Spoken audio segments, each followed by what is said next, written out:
One thing I've always loved doing on Tumblr, yes, I'm a Tumblr girly, and yes, I'm admitting that in this our year 2025, is watching fandoms I'm not a part of. Tumblr has always been a microcosm for fandoms, showing the generally accepted opinions, the character biases and the shipping preferences, and it's always interesting starting a show after watching the fandom from the outside. This is how I came into the Vampire Diaries, only starting the show after it had finished and having watched the fandom online for several years.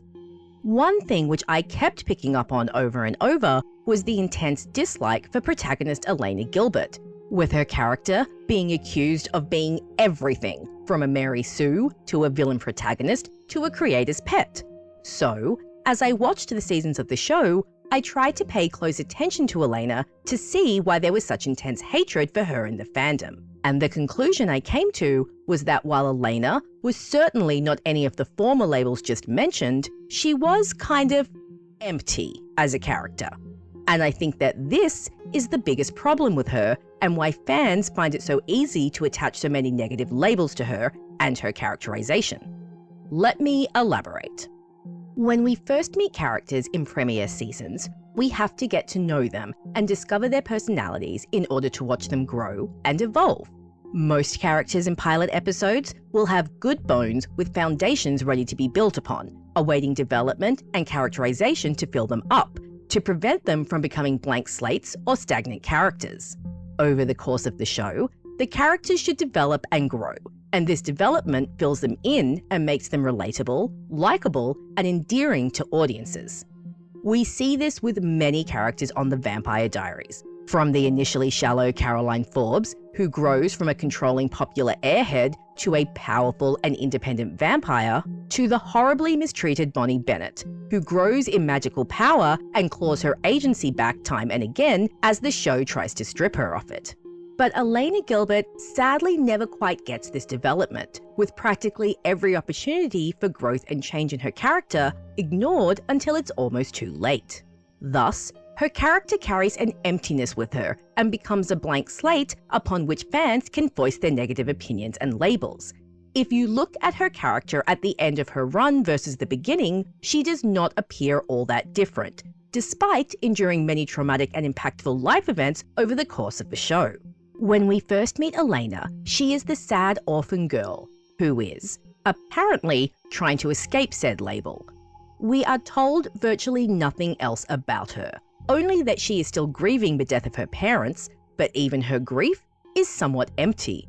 Aside from a visit to their graves in the pilot episode and a later mention of her mother wanting her to compete in the Miss Mystic Falls pageant, Elena's grief over her parents rarely comes up, despite it being her defining characteristic in the first season. We see little of her trauma from the accident, with no acting out in grief, no ill behavior or risk-taking, or even any emotional outbursts. In fact, when we meet her younger brother Jeremy, he immediately embodies the grieving orphan far more than his sister, using drugs while at school, sleeping with an older student, missing classes, and generally lashing out at those around him. By contrast, Elena's grief feels underwhelming and even somewhat bland, and her character barely develops from there. This is a real pity because the bones for Elena's characterization are definitely in place, and at times, the show even seems aware of this, such as when the narrative implies that part of Elena's attachment to Stefan comes from a knowledge that, as a vampire, he won't die and therefore he won't leave her, showing that her grief for her parents and the roots of her fear of abandonment are there and waiting to be explored. But the show never expands upon them, and this becomes a repeated pattern with Elena's character. Over the course of the first season, we watch many of the characters endure traumas and intense events which help them to grow and evolve.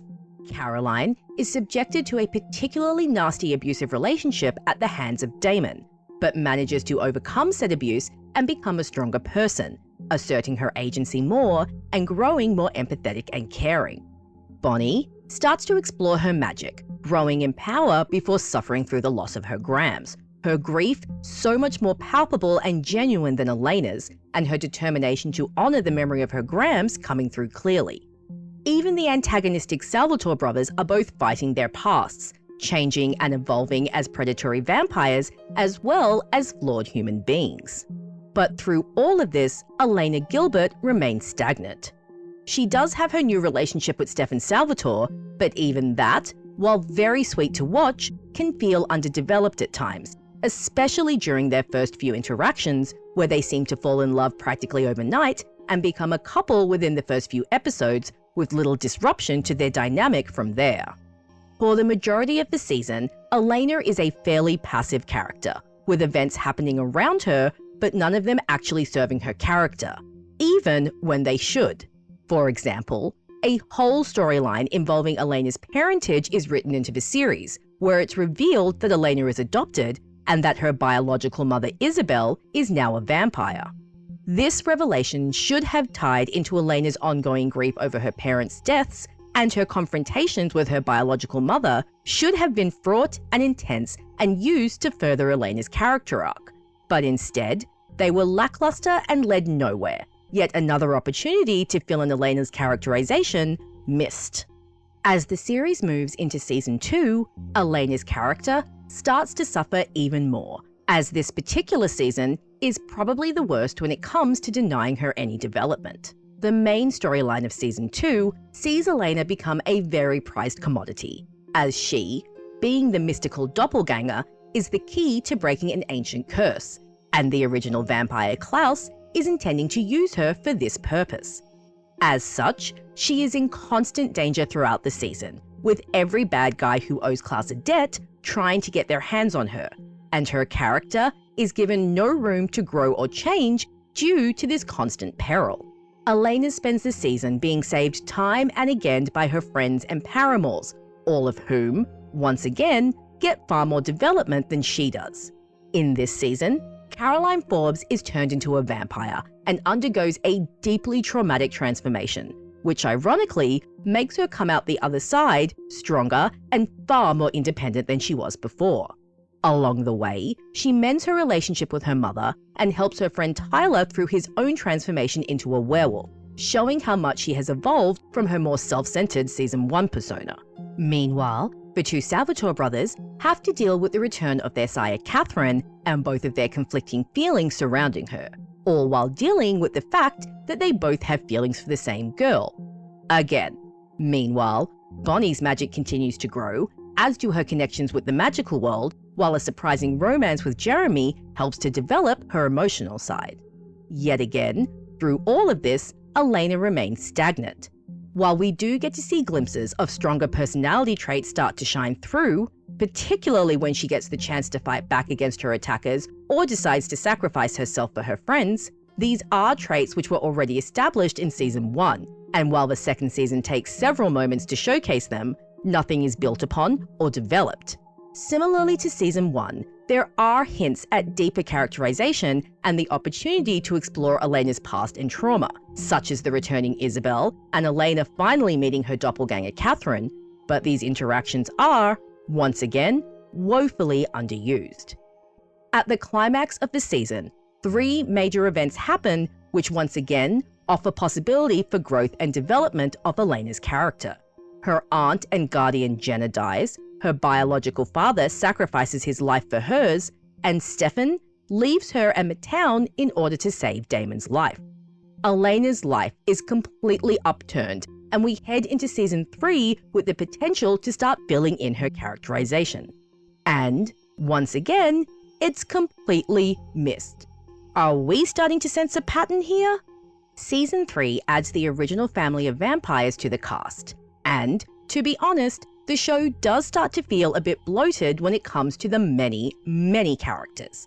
But the main character of the show should still at least get herself a decent arc, even despite this, right? Unfortunately, not. Elena spends the first half of the season working with Damon to save Stefan from the evil clutches of Klaus.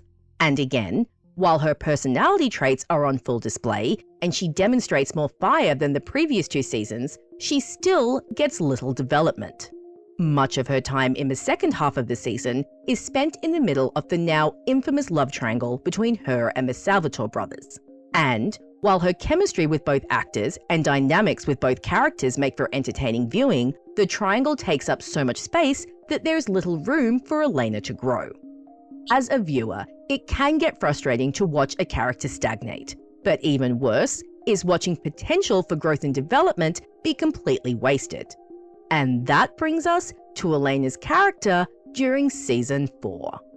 Season 4 is probably the most frustrating season when it comes to Elena's characterization, because it completely misses one of the biggest, if not the biggest, opportunity for exploration of Elena's character and chance to watch her evolve. In the final moments of the Season 3 finale, Elena drowns and is reborn as a vampire in a shocking and impactful final scene, leaving open a huge opportunity for Season 4 to take advantage of. While Elena lacks growth and development as a character, she is not a complete blank slate, as certain personality traits of hers are made clear and emphasized over the previous 3 seasons. And one of the most significant things we learn about her is that, despite her taste in love interests, Elena Gilbert absolutely does not want to become a vampire. Knowing this about Elena, and adding into account her stronger personality traits such as her compassion and empathy, Elena becoming a bloodthirsty and predatory creature was a huge event in her life, and something which the show should have built upon, explored, and used to further her characterization. And, at first, it does look like the series is going to do something interesting, as Elena's initial transformation is quite a struggle for her, especially once she first transitions and finds herself throwing up every time she tries to ingest blood. It almost seems at first as if her rejection of blood is tied to her strong morality and resistance to embracing the vampire lifestyle, and it leads to some very fun scenes of the Salvatore brothers trying to not only show her the upsides to vampirism, but also how to feed without killing.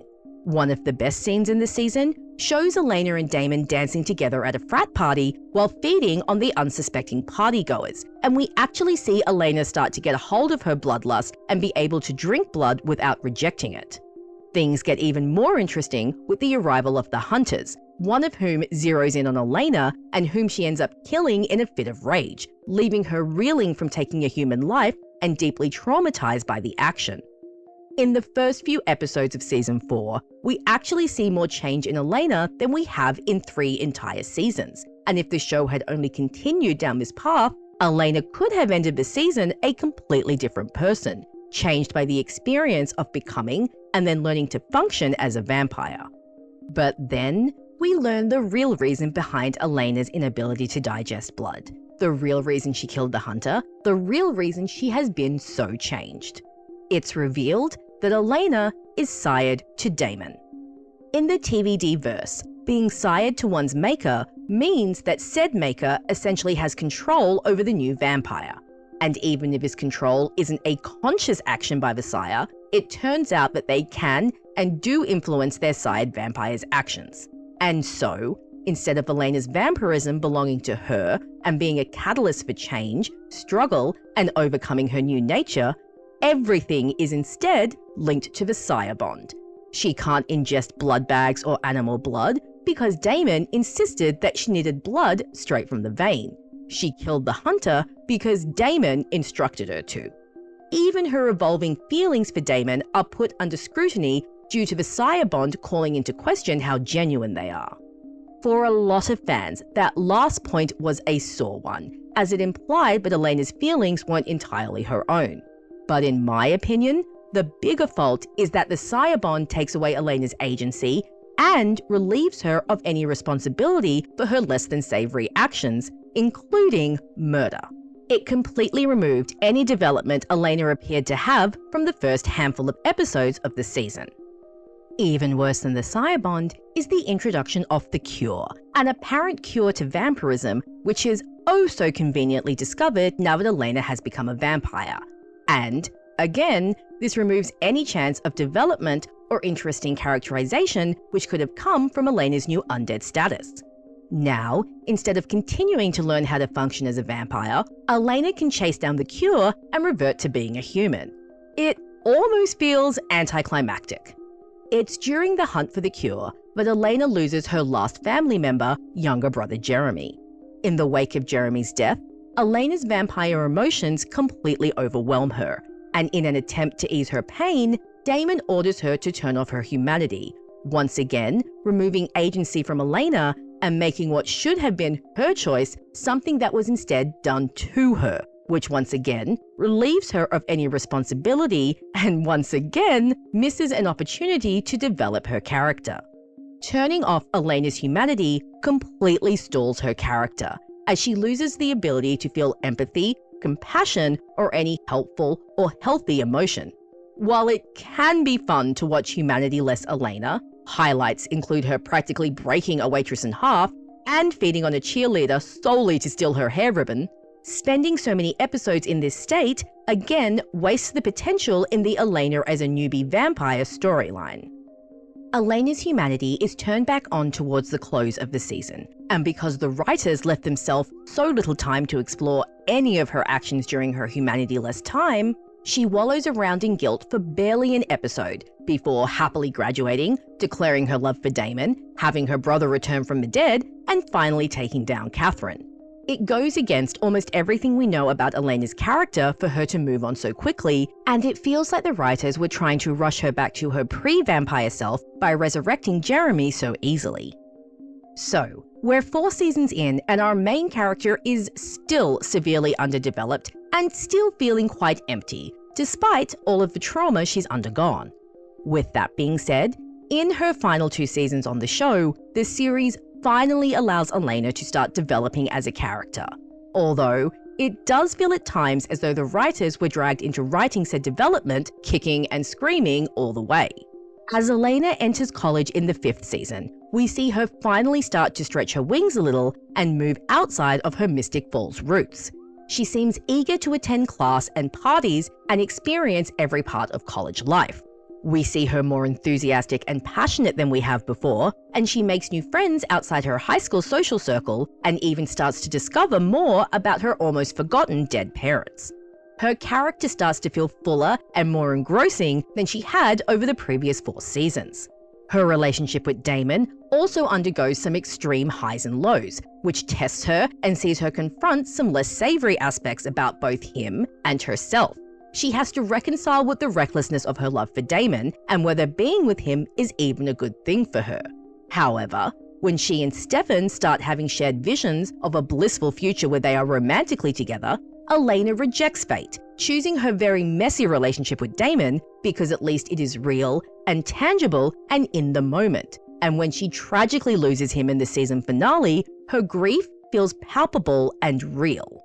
Season 6 continues with this development, as we see Elena actually start to express ambition and goals, stating her desire to become a doctor, which, while feeling a little out of left field, does suit her character quite well, as she has always been an empathetic person who likes to help others, and it's great to finally see her doing something for herself and her future. After having her memories of Damon and their relationship removed, due to her almost losing herself in her grief over him, we actually get to see her and the returned Damon rebuild their connection in a very organic and refreshing manner, without any sire bond nonsense or extreme ups and downs of the previous season. We also see Elena become a more proactive character this season, in both small and large ways, such as when she helps plan new friend Joe's bachelorette party, or when she works with Stefan to help Caroline turn her humanity back on. Elena finally feels like a somewhat different character, like a character who has undergone growth and development, and it is such a shame that it came so late in the series, as her best season is also her final one, and we don't see her again until a very brief appearance in the series finale. So, at the end of the day, I personally don't think that the hatred towards Elena is completely justified, but I do understand why it's there. When a character is mostly a blank slate with little development, it is easy for the audience to project negative interpretations onto said character because there is little in their characterization to refute it. And I do think that this is the case with Elena Gilbert, who is such a stagnant character for so much of the series and so often defined more by her relationships that she became a character for the audience to project their issues with the series onto. And the emptiness of her character made this all the more easier for them to do.